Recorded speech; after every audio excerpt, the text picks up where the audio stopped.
Welcome to At the Root of Knowledge, where the topics of ethics, morality, social contract, and divine law meet in conversation.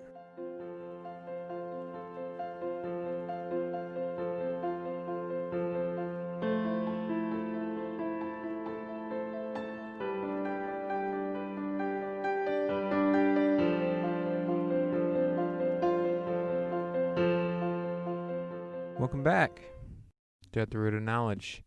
I am Daniel Sheck, and with me is my co-host, Philip Rubarczyk. On the show, we focus on bringing the truth to light through conversation. We are not experts. Just like many of you, we're here to learn. Tonight's episode, we'll be talking about purity and lust. Good evening, Phil. Good evening, Daniel. So, this topic is hitting close to home with me. I'm not sure about you, but I know it. I've struggled with this through probably since I started my adolescent years. So this has definitely been something that I've had considerable amount of experience with. Yeah, well, it's something that is really not talked about today. No. Especially as it should be. I feel like we are completely engulfed in a world that markets impurity and perverse thinking to everyone. I mean, starting at children. And it uses it for advertising, for marketing, for attention, all everywhere on the internet, billboards, movies are horrible for it. Like I remember watching stuff as a little kid that I still have a hard time getting out of my head. Like in supposedly children's movies, things that I believe damaged me for life. Like perverse thoughts don't come out. Right. Easily. Yeah, I think another thing that's become so accepted is objectification. Like it's just acceptable to think of people in that way.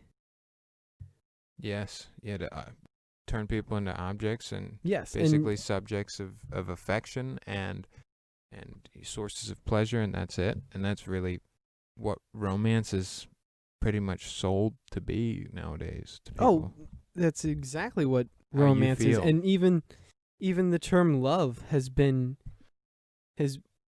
completely destructed into just an emotion, like a feeling of love. Yeah. I mean, don't get me wrong, feelings I think often follow the act of the will, the commitment, if you will, in a good and fruitful relationship. I believe that happens naturally, but yeah, I mean this perverse thinking it goes far beyond just romance. It's almost a way of life. Yeah. It's because you can see it in almost everything. If you're looking for it, you can see it in everything. Yeah, and it's not new. Not like a new problem. No. But it's worse now than it ever has been, I feel like. Like, I mean, you look at cartoons going all the way back into like the 70s and maybe even into the 60s, and a lot of the cartoons I watched growing up, there's a lot of stuff I didn't see, but going back and watching them now, it's like, wow, I was really inappropriate. Yes.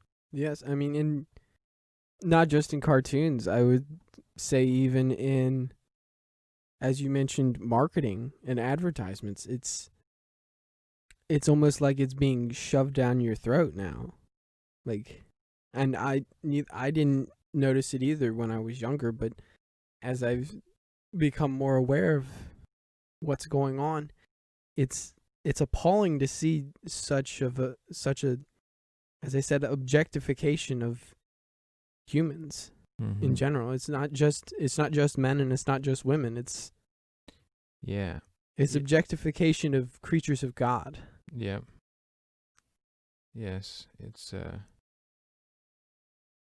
agree with you. I mean, like you watch any sports nowadays, like, so what's the point of the cheerleaders being half naked? Like, what's the point of that? Right. You know? Is there a real value to it? Or is it It's to get attention. just it's there cheap attention. It's just they're there immodestly for one particular reason. To attract attention. Exactly what you said. The wrong type of attention. I think a lot of women don't really understand. They don't, and if they do understand, that's all the worse for them. But I think a lot of women don't understand that if they dress provocatively, that will get a guy's attention. Like, a guy is going to look at them. And I know I've been in school, for the past, I don't know, 16 years or whatever. But Something like I've been that. in secondary school, college and university, for 3 years. 3 years Mhm. now. And like, it's so horrible, like listening to the Title IX, all this stuff, which I'm sure you'll learn about when you go to college, as you told me you're planning on doing this fall. Yes. But and just listening to women, though they're always complaining about men basically treating them with disrespect, which I mean is wrong of men to do. And seems like every woman, I don't know where it comes from, but everybody's saying that the rape is going rampant. I don't know. I really don't know. I know it happens. I'm definitely sure it happens. How much of that is falsified? I'm sure a good bit of it is not necessarily in tune with reality. But what, like, women don't understand, I feel like, not all women, but a lot of the women where the stuff is coming from is, like, if you make yourself into a dish, men are going to try and eat, That's just how it is. You mentioned rape, and it, in my opinion, rape stems from lust. Yeah. Oh yeah. It as many things do, whether it's rape, adultery, just the pursuit of solely the pursuit of a solely physical relationship. Like, I think, in my opinion, there is more to a relationship than just the physical aspect. Oh yeah. I mean, I think the physical aspect's important. Yes, actually, that's one Between question men I and have women, here. I think it's very important, and like, I don't think it's something that should be denied. I mean, for goodness, I believe men and women are supposed to make babies. If they're married, I think that's their responsibility.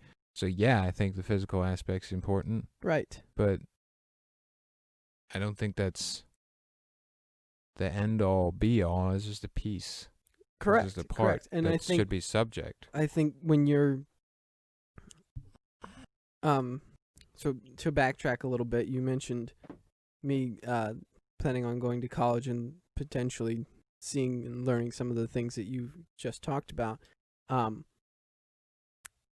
In my my junior and senior year of high school, for those who don't know, I was homeschooled until my junior and senior year, in which I attended public school.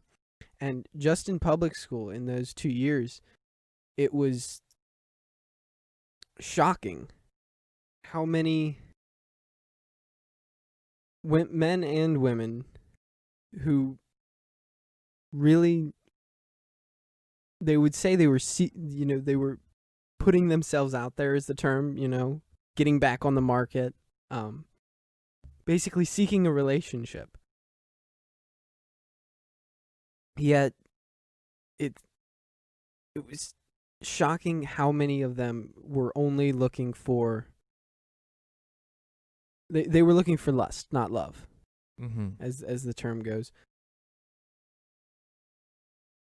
And I mean, the amount of women who dress provocatively and then they wonder why their relationship turns out in such a way where they feel unappreciated and disrespected. It's like, well, I liken it to fishing. It depends on what kind of bait you put out there, what you're gonna catch. Yeah, and that's crazy because that is such a big question. Like people end up not being happy with their relationships and feeling like they're being used or feel like their partner is needy. It's like, well, yeah, if there's only one reason you two are together, that's all they're gonna look for. Like women do themselves a grave injustice by dressing the way they do, and I would even know. I would argue it's the same for men. Yeah, men too. But it's like if that's what you're trying to get out of people, that's what they're going to be interested in. They're not going to be interested in you. They're not going to care about your personality. They're not going to care about your character. They're not going to care about your development. If you try and build a relationship off of having sex with each other, that's what they're going to want. I mean, right. And I think that's, in my opinion, that's what lust is. It's in the simplest form, it's the desire or the yearning for someone in such an infatuated manner that's the sole purpose of the interest in them. I mean, when you're quote advertising it, like, that's what people see and that's what they're going to be interested in. Yeah, women complain about being mistreated or men quote unquote catcalling them or whatever. I'm not saying, I hate to blanket. Like, I don't mean this as blanket, but I've heard enough of it from women. Oh, he doesn't respect me. Why doesn't he look at my eyes when he talks to me? Like, why? That type of stuff. Yeah. Like, why isn't my he, eyes are up here? Yeah. Why isn't he, respecting me as a woman? It's like, he never wants to talk. It's like, well,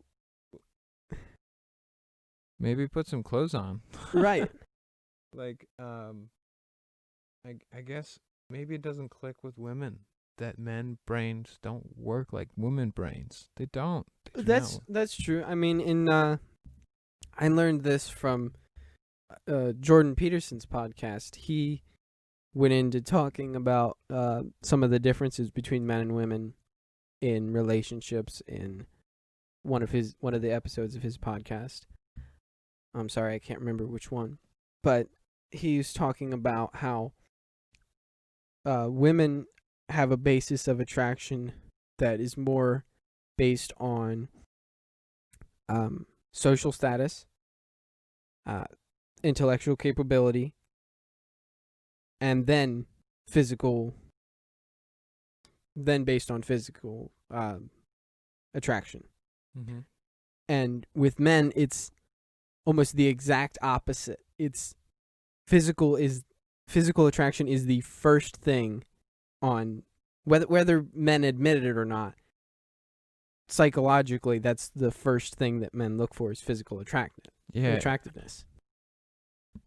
Yeah, it's crazy. Like, gosh, you meet with men, everyone's like, it's all guys talk about.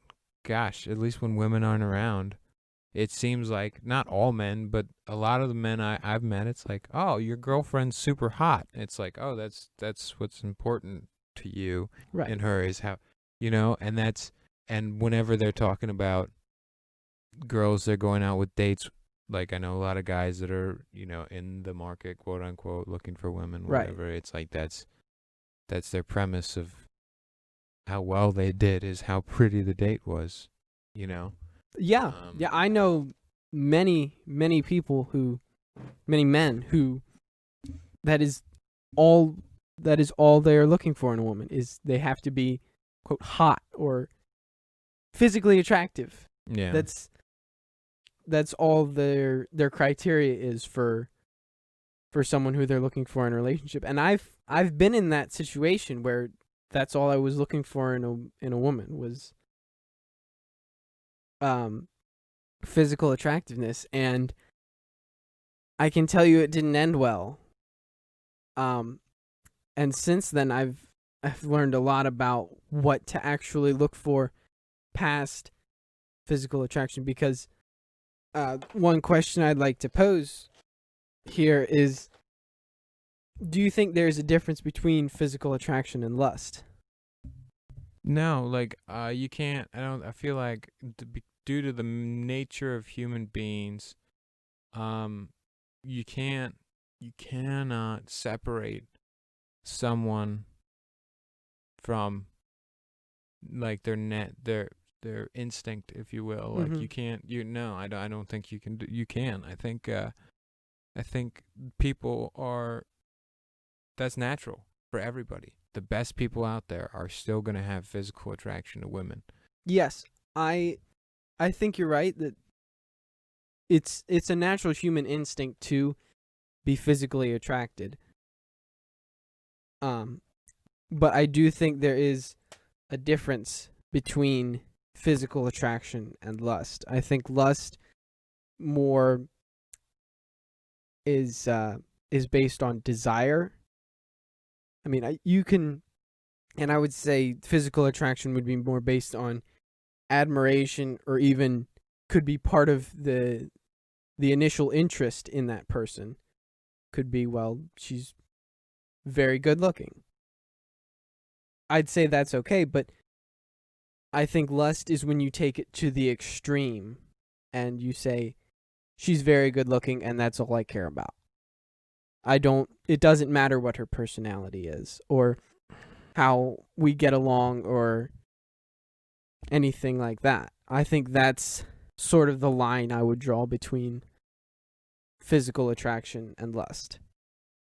I think lust is wanting, desiring or actively doing, or even in putting yourself in grave danger of abusing the reproductive powers of humans, most basically. Mm-hmm. So it doesn't have to involve anyone else. I don't think lust. I don't know. Honestly, I haven't. I guess maybe that would be impurity more generally, and lust would be more specifically after people.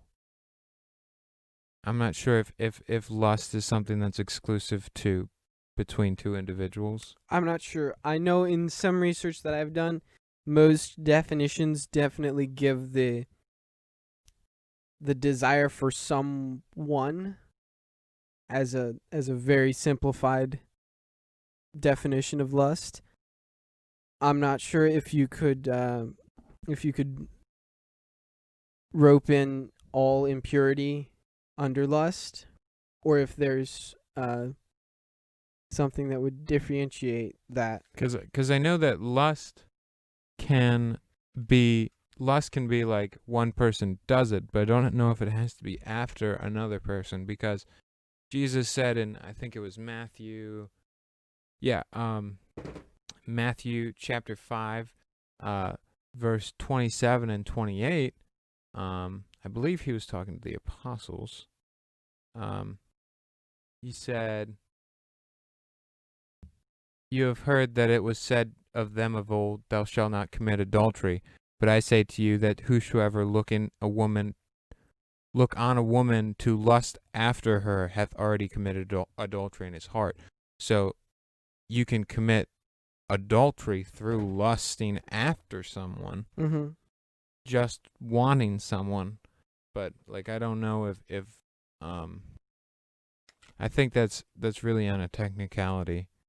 But I think that, speaking about lust as a capital sin, for me myself anyways, I would want to apply it more broadly to other areas of impurity, because it's definitely an occasion in areas outside of just attraction towards other people. Yes, I think attraction towards other people may be the most common, and in some cases, I guess it could be the least common thing. But I would say,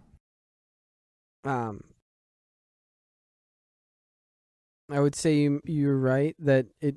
I don't know that lust is exclusive to attraction between two people, or just one person to another.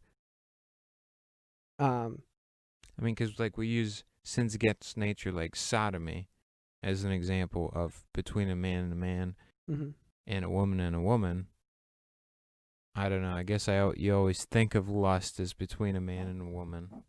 I think that's kind of the word I hear, Mm-hmm. right? If there was lust, usually it's like passionate impurity between a man and a woman. At least is what I'm envisioning. I think that's. But I think I think that's the connotation of lust, but I think lust in general can be a little bit of a blanket statement for any impurities, any desire for impurities. I'll say.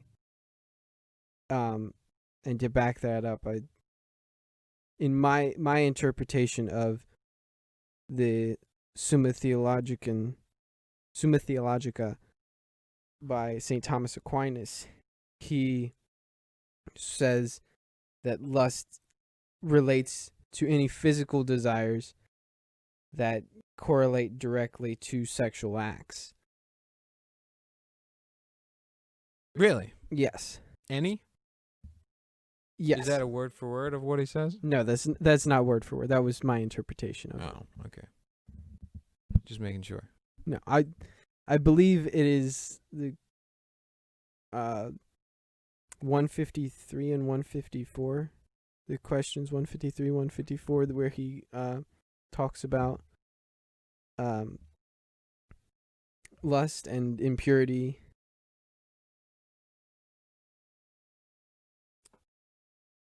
Yeah. I mean, could you read that again, what you just said? That lust is related to physical desire that correlates directly to sexual acts. Okay, so yeah, that can't be word for word, because No. that would have to No, it's not. exclude married people.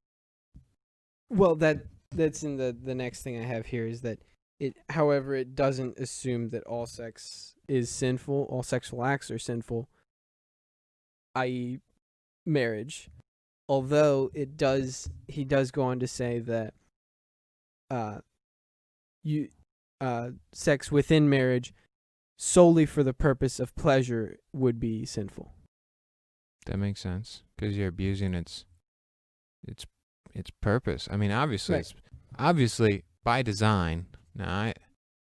Obviously by design, it's supposed to bring pleasure. That should be plain as day, obvious as fact. That's why it's so. Go ahead. The way it was explained to me was that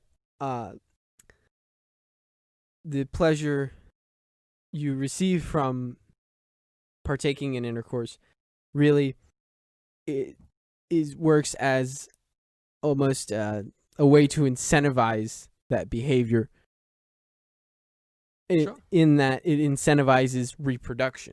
Sure. Otherwise, there would be a definitely less, I would say, of a yearning towards reproduction. So that's the way it was explained to me, that it's the pleasure is sort of an incentive towards human reproduction. Yeah, I mean, I'm sure that's true. I'm certain that's true.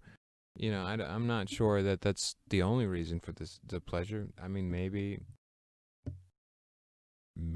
God gave it to men and women for the sake of, more than just that. Maybe it's also there to enjoy their company and to it, join in a union that, is sacred and beyond what other men and women, beyond, something that is special, to actually open up and bond with your spouse. I Right. think that could By be.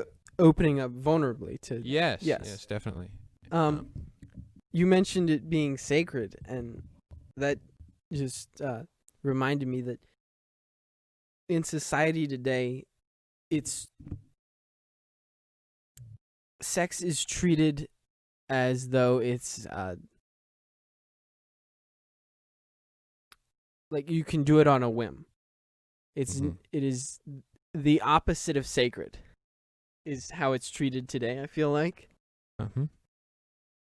And I think that there are repercussions for that. That it's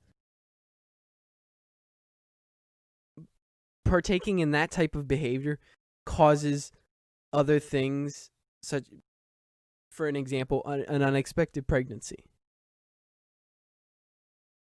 I think that it's I don't think, I know it's directly correlated to that type of behavior. Yeah, I think like children are a wonderful thing, and I think, it can be a lot more difficult for people who have children when they weren't meant to have children. You know what I Yes. mean? And they weren't prepared and willing to, if unfortunately people don't take the mindset with them, having sex is for making children. I guess they don't understand them, and somehow they're surprised when a child does happen, and you can obviously abuse your sexual powers without having children. That's definitely the more common thing, I would say. But I think children are a blessing, even if it seems like a curse to the wrong person. Right. But what were we talking about? I had a point I wanted to make. There are repercussions for. Oh, right. The repercussions are, I think, children are the small. I mean, I think you're gonna suffer. You'll burn for it, and that's gonna be a lot worse than having a child. Well, the death of your soul. What does it profit a man to gain the whole world if he loses his soul? Like, that's correct. I think even before it gets to that point, I think there's a certain amount of misery that accompanies. When I say an unexpected pregnancy, I mean that when that happens, that, I mean, you were not prepared for it, and now you're going to have to watch that child grow up in the world that you can give them, knowing that if you had waited, you could have given them a better life. You would have been able to give them a more fulfilling life and a better chance at being successful. And I think that that's another sort of repercussion that happens, because I think one of the things that any parent wants to see is that their child be successful. And I think any parent should. They should want their child to be successful and to have a better life than they have, or at least have the chance to have a better life than they have. So I think that when you take the unexpected pregnancy that turns into now having a worse life than you have had, I think that's when you can start to get into the paradigm of a child being a burden instead of a blessing. Which obviously I don't think children are burdens, or they're necessarily were meant to be punishments for frivolous behavior, but I think that there's a time and a place for it, and when you go outside of that time and place, then yes, they will be burdens. I mean, I've met enough powerful, strong people, that I respect and admire and think are leaps and bounds above me, that still have difficulty raising children. Like, I mean, I've had younger brothers and sisters, but I've never been a parent, so I couldn't pretend like I understand. But from everything I have seen and do understand, it's difficult no matter who you are. Like, it's not easy, even if you are ready for it. No, but the more advantage you can give yourself, the better it's gonna be. Definitely. If you don't have to worry about having enough money, that's a huge plus. Yeah, I mean, or that's enough food or whatever. Yeah, incredible stress reliever. I mean, having children, I'm sure, is enough stress as it is. Oh yeah. Yeah. I like I said, I don't have kids, but I've been in in and around enough families my entire life to know that kids can make it very difficult to not be stressed. So. Yes. Ask any babysitter; they would be able to tell you the same. Yes.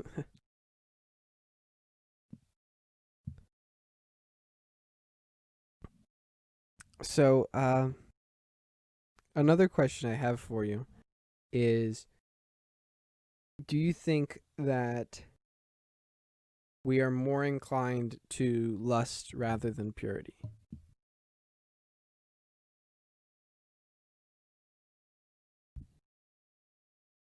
It's an interesting question. See, because I really only have my perspective to look from. Mm-hmm. See, I know we have human nature, and human nature means we're not perfect, right? And that it's going to take effort to move towards perfection. Children, especially at the youngest of ages, aren't inclined to impurity. Now, I really only have myself to deeply connect to when you ask that question, and from my perspective, from my angle, from where I am, impurity is there's definitely a much higher inclination towards that than towards purity. But I've had social conditioning. I've had it's hard to really know if that applies to everyone. Like, if someone was conditioned and restrained and disciplined all the way through their childhood, all the way up to adulthood, maybe they wouldn't be inclined to impurity. And I was thinking about this the other day. It's like shoplifting. I know I've met plenty of people that shoplift, and like, if they need something bad enough, they'll steal it from a store. And I would never think to do that. Like, I'm not inclined to do that. But my entire life, it's been a no. Never had that environment, always been closed off. Like, that's always just been like a black zone you don't go in. Yeah. Now, if my life was like that towards impurity, maybe I would have that same attitude where it's just like, why would I shoplift? Like, you know what I mean? So I really don't know. But I would say, if you don't have, I would say probably more likely than not, the inclination is to impurity. Yeah. I Especially I with agree men. with you there that we are more inclined to do what in this case would feel good. Um and one of the things that sort of comes to mind when I think about purity as opposed to impurity, that purity is I think of like a precious metal as in gold, that pure gold, to really think about, how do you achieve pure gold? You really have to go through the process of refining out all of the undesirable parts of it. And that's how I've, maybe this is oversimplifying it, but that's sort of how I've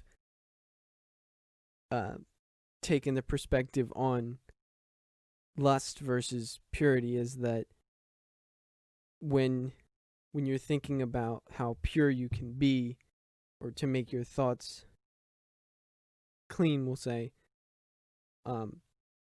they that you have to go through the process of refining out all the undesirable things that you will think about, and all the impulses that you'll have, and the emotions, and the lust that you will in fact have to sort of sift through to be able to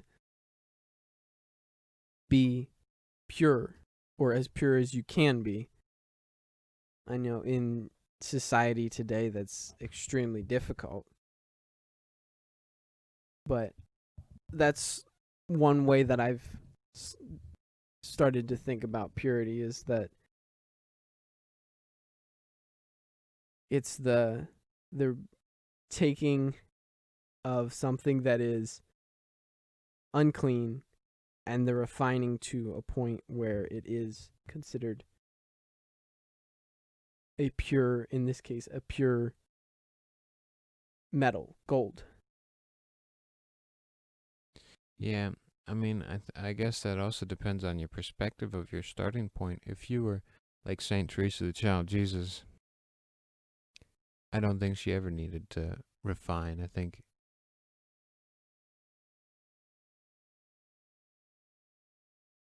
it wasn't so much a matter of, well, I don't know. I guess that's a really poor example, but Well, I think that's where you're crossing into the difference between human nature and divine law. That divine law says for us to be pure and to not have lustful desires, while human nature seems to directly contradict that. And I think one thing that you mentioned with how you've been socially conditioned to say that shoplifting is wrong. Why would you shoplift? That it's bad to steal. It does beg the question that if you're brought up in a society that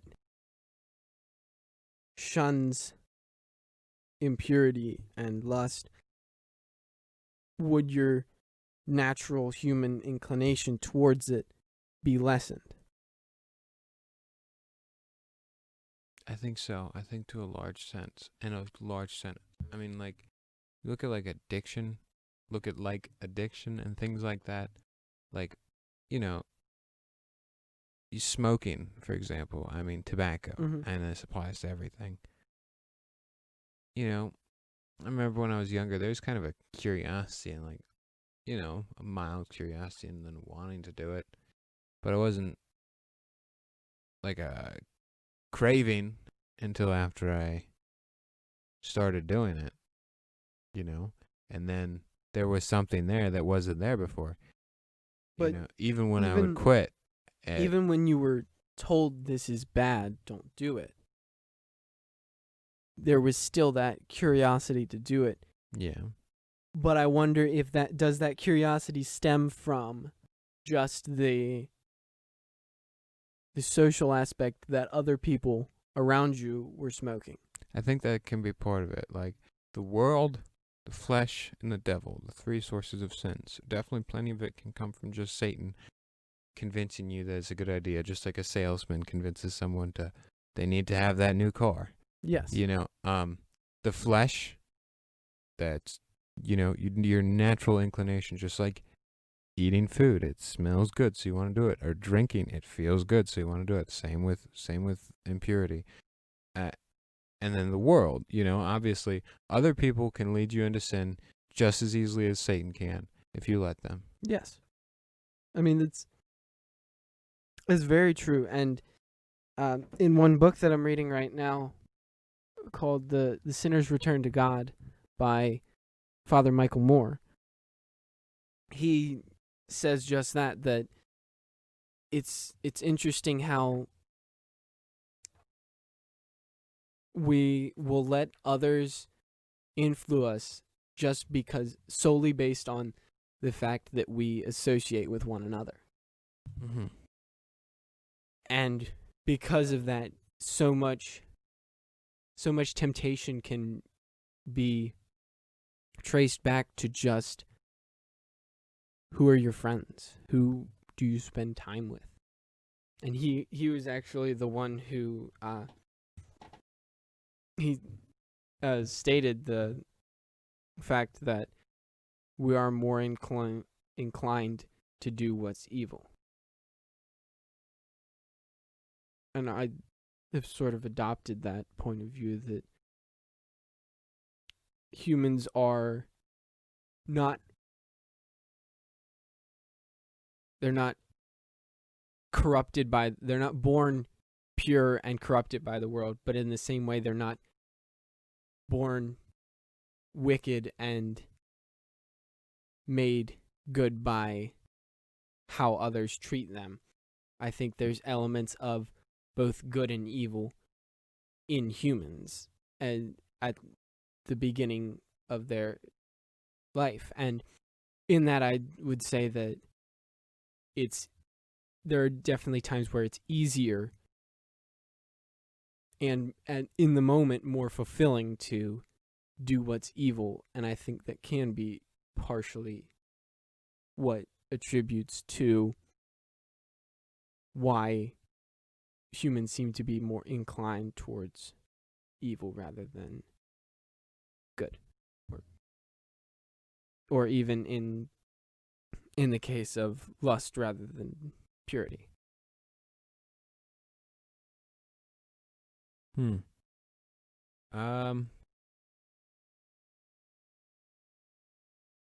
Yeah, I mean, it's not.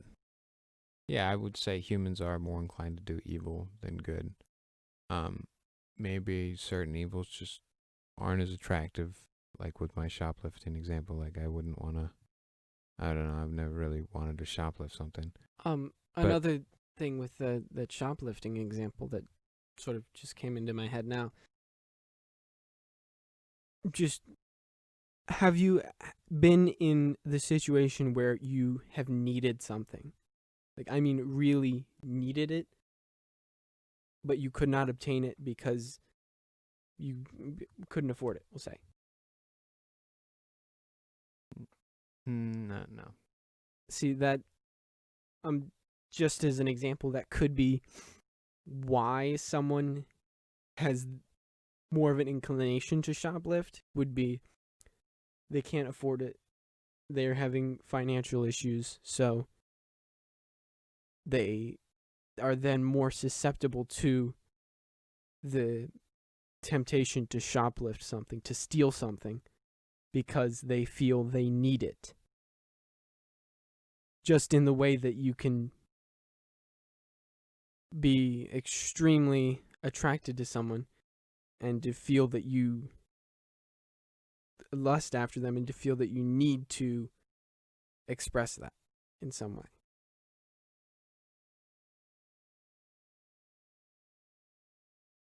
Yeah.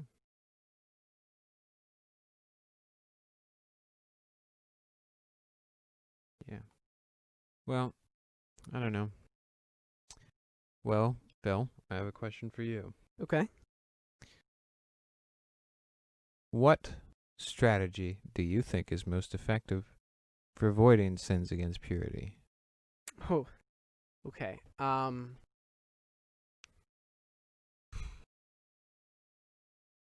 will try to come up with an answer.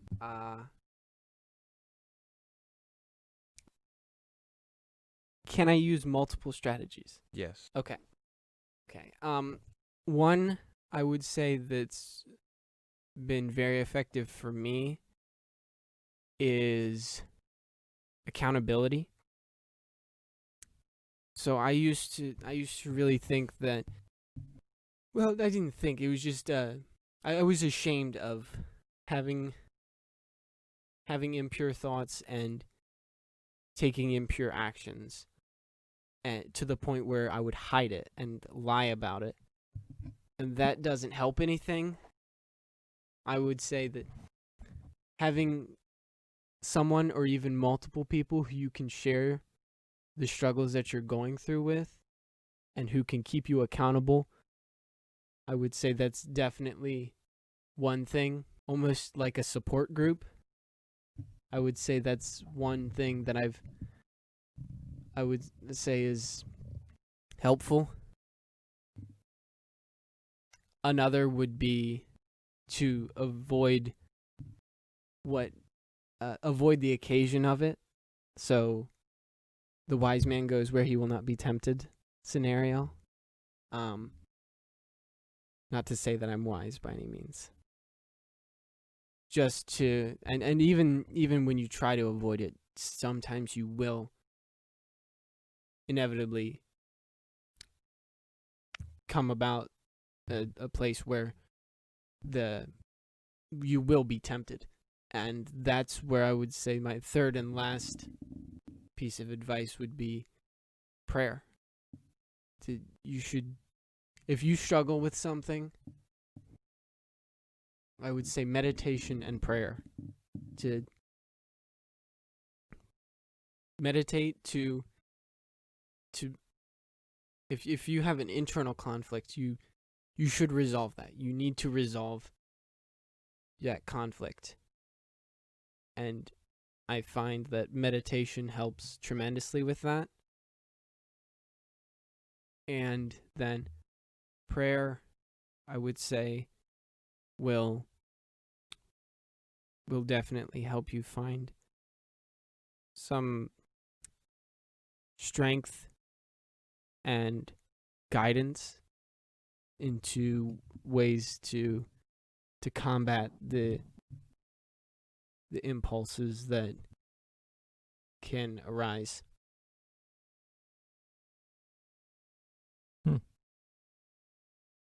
Sounds like you got a pretty killer strategy there. It's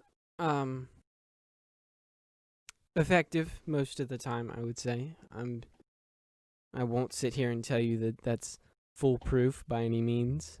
And But yeah, it's only going to work as far as you there's still that element of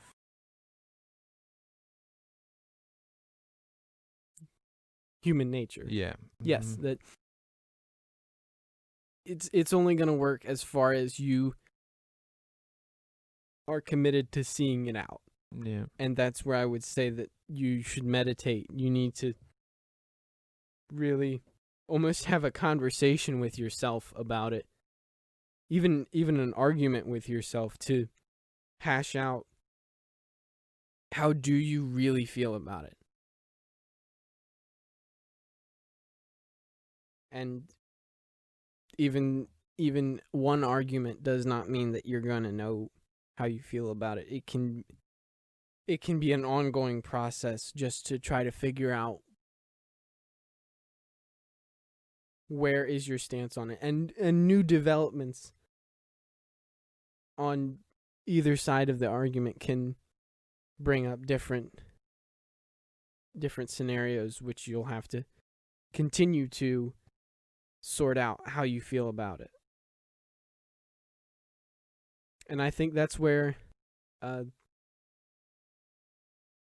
that's kind of how all of the three areas that I was speaking about, having a support group, prayer and meditation, and avoiding the occasion, I think those all kind of interlock with each other. That once you meditate and you pray about it, and if there's a conflict there, or if there's some question that you don't know how to answer, that's when you go to your support group, or to someone who you can confide in, or to someone who will keep you accountable, and you ask them about it, or what their thoughts are about it, because you never know, the person you may be talking to might know something that you don't, and it might just be the answer you're looking for. Right, and sometimes you just need to be reminded of the stuff you already know.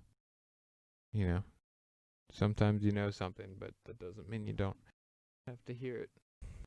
Right, and sometimes you know something, but you don't remember it. Yeah, or you know it, and you don't actually know it. Yeah.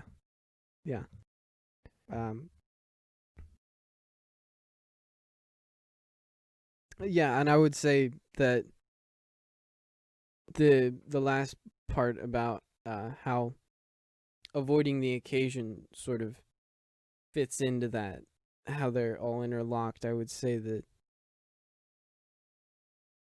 when you do take the time to avoid the occasion of it, it will free up time to where you can spend time with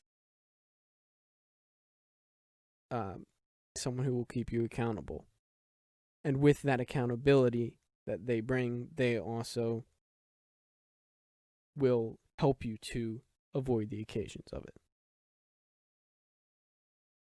Yeah. Or maybe that means spending time alone, because maybe all of your friends like to talk about impure actions. Well, maybe that means spending time alone and meditating and praying.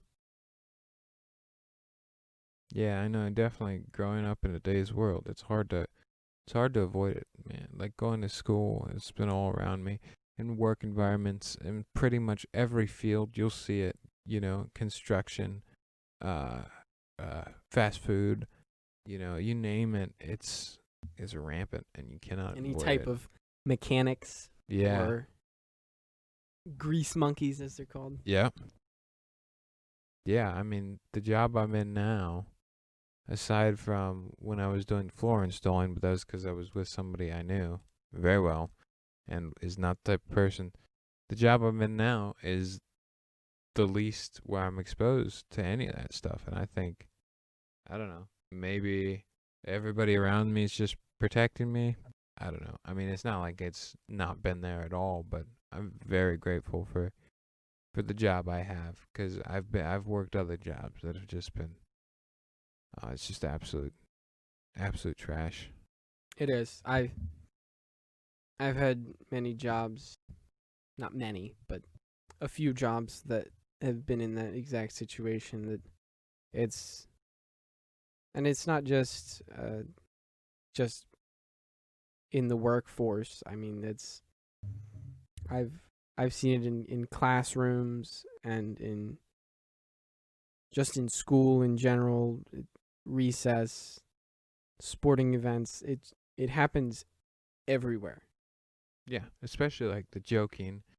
The Yes. joking is really, really widespread. That's like, It is, and that's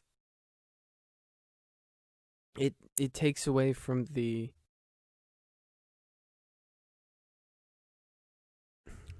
how to put this, the importance that having a reverence for sex has. It's rare. It is. It's like you're like the diamond in the rough. You're the pearl before swine. Yes. Okay, that's not your pearls before swine. But yeah, and it's horrible. It can be like so. It just lowers my respect and like when a teacher, like, because tons of people do it, like you respect your professor or whatever, and then he cracks up this insanely dirty, disgusting joke to the entire class, and it's just like, okay, yep, no, I don't, I have a much harder time trying to respect you now. Right. Because it lowers their, in your perception, it lowers their integrity. That Well, it does they in actual perception, but it does in Yes. my perception too. Yes. It is a terrible thing that happens astronomically more frequently than it should.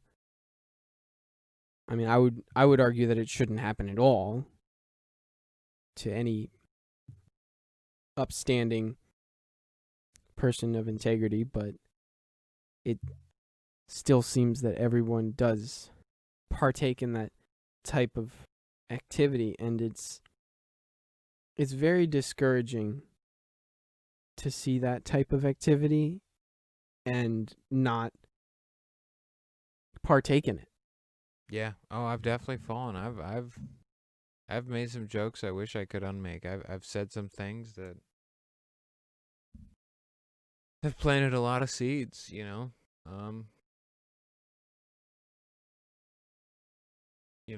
just you can't don't laugh, Like, No. that's the first thing is when I hear someone say something is I try and think don't laugh because sometimes it can be really difficult not to. And then don't satisfy them at all. Right. Don't encourage that behavior if you don't agree with it, Yeah. because it is disrespectful towards others. Yeah. It's like, this is a classroom. I'm here to learn. I'm not here to learn. I'm not here to be provoked provoked. I'm not here to be No. aroused. Like, I'm here to learn. Like, this is a professional environment, or it should be. Like, get your act together. Stop that crap. That's what I strive to do. I don't always do it the best, but especially if it's somebody that, I'll be honest, you look up to some people, and sometimes you might just keep your mouth shut because, well, heck, you want to pass the class, or heck, you want to have a paycheck, or whatever. Right, and sometimes criticism doesn't... But that doesn't mean that's what you should do, but I've definitely used that to rationalize not saying things when I should have in the past. Yes. Yes.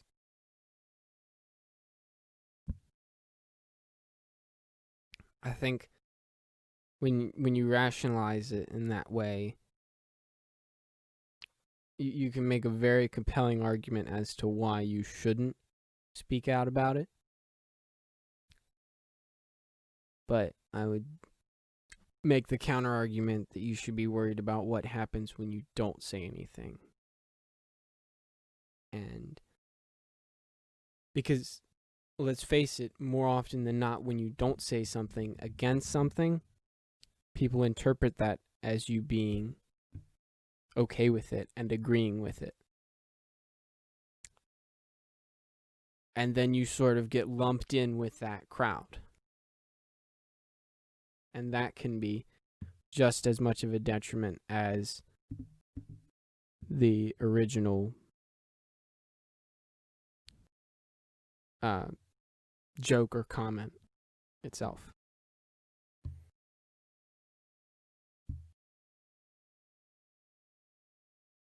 Yeah, I mean, I don't know. It can be very, very difficult. Yes. Very, very difficult, especially depending on who it's coming from. Especially if it's somebody that other people look up to and look to for leadership, and they say something that's just wildly inappropriate. You really should say something, or at the very least, walk away. You know what I mean? A lot of people aren't gonna. A lot of times it won't be helpful. Like, no. But I was reading. I think it was Matthew 18. I think it was Matthew 18. It was either Matthew 18 or Matthew 17. He said if your brother does something that offends you, go in private and rebuke him. And if that does not change his mind, get 2 or 3 more people to witness and do it again. And if he still does not listen, then take him to the church. And then if he still doesn't listen, basically treat him like a heathen. I think that's a good process for going about it. It might be better to do a one-on-one in private as opposed to do it directly after the comment takes place, because that may be seen as a sign of disrespect. Yeah, you could be damaging them too, like if other people are around, and especially if you're right. You know what I mean? Yeah, it could. And you call someone out for it, that could really embarrass them. Yes. And I don't think that you should necessarily do that.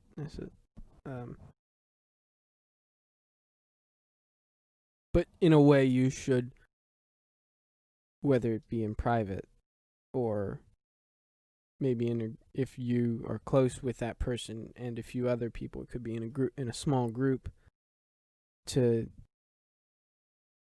mention it, that this is, I don't agree with this and this is why. Right? Or, I mean, I don't care so much about what I agree with. I try not to anyways. I try and be more concerned about, well, this is wrong. No, it doesn't matter if I agree with it or not. It is, and you're hurting yourself. You know what I mean? Like,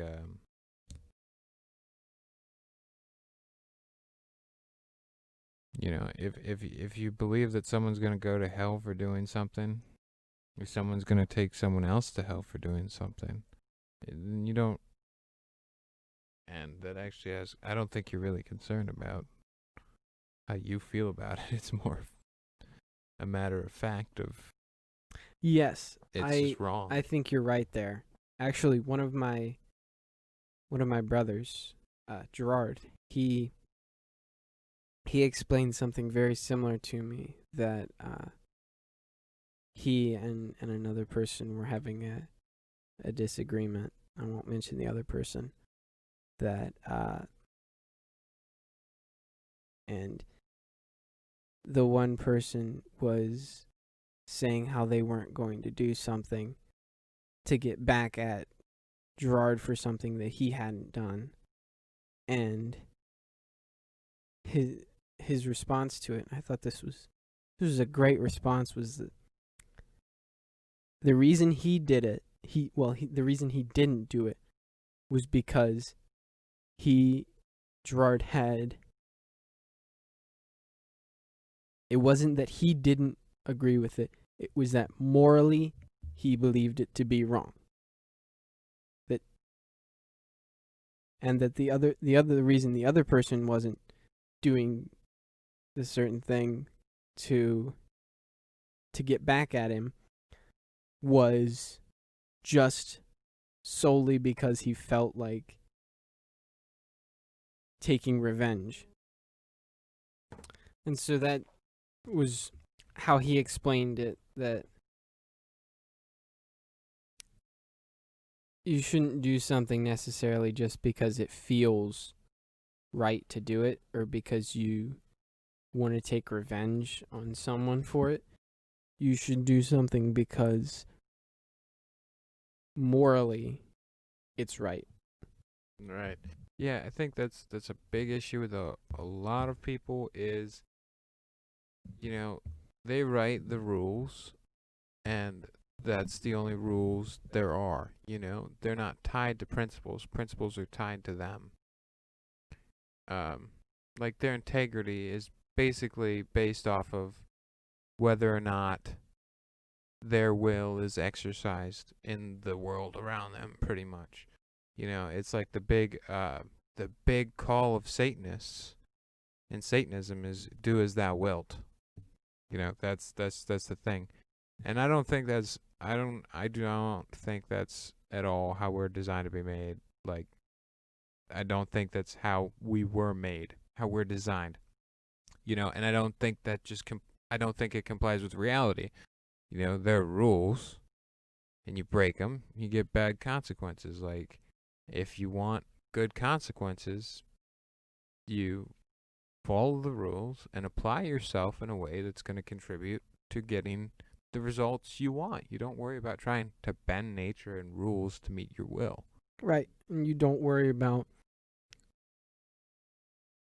getting back at other people for how they act. I think one principle that you just have to believe in is reciprocity, that if you keep striving to do what is right and what is good, then your return will be what is right and what is good. And in the same way that if someone else is acting out and they're doing something that is evil, evil will return to them. It may not be today or tomorrow or next week or next month or next year, but eventually it returns the same way. And it may not be till they die, but when they die, it will at some point return to them.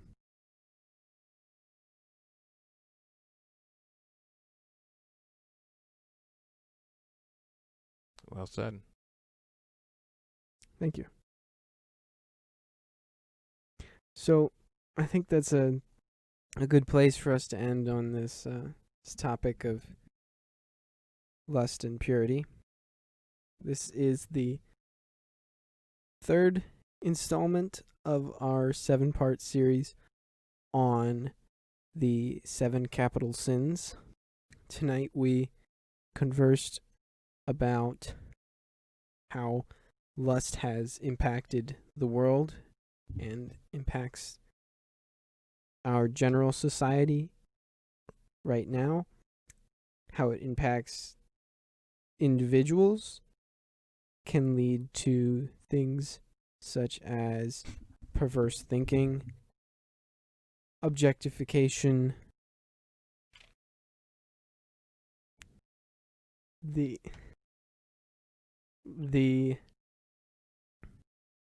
collapsing of moral judgment, and the rise of impulsive thinking. We also had some questions that we tried to answer as best we could. I know I posed one question of whether there was a difference between physical attraction and lust, and I think we decided that while a slight difference, they are overall the same, and that one can definitely lead to the other. Another question was some advice on a process for avoiding or combating the sin of lust, and I gave a 3-part answer. In 1, to avoid the occasions, 2, to have someone who can keep you accountable and support you through your struggles, and 3, to meditate and pray for strength and for guidance, for courage. And we also spoke about purity and how it really how it is the inverse of lust, that it's the cleanliness of thought and the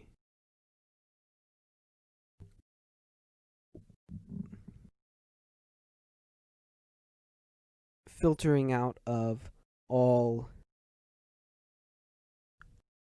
lustful impulses. And how by obtaining this you can achieve a true reverence for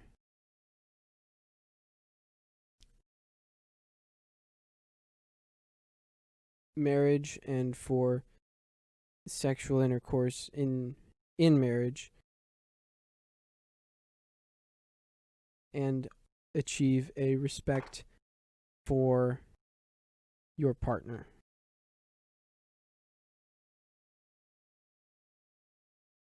All right. Well, thank you, Phil.